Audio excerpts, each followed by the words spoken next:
প্রতিটি শিক্ষা প্রতিষ্ঠানে বিভিন্ন মেয়াদে পরিকল্পনা বাস্তবায়ন করছে সরকার। এতে স্কুলের শিক্ষার্থী ঝরে পড়ার হার কমার পাশাপাশি বাড়ছে সাক্ষরতার হারও।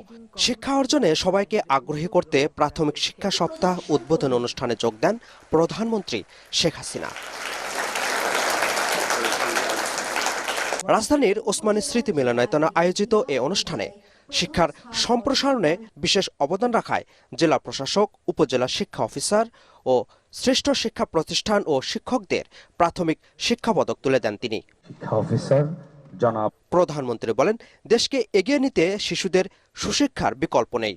শিক্ষকদের সুযোগ সুবিধা বাড়ানোর পাশাপাশি শিক্ষাকে যুগোপযোগী করতে সরকার কারিকুলামেও পরিবর্তন এনেছে বলেও জানান তিনি। শুধু বই পড়ে না, সচক্ষে দেখে শিক্ষা নেওয়া, এই ছোট্টবেলা থেকে যত বেশি তারা শিখতে পারে ততই ভালো। আর ছোটরা পারে, আমরা বুড়োরা যতটা পারি না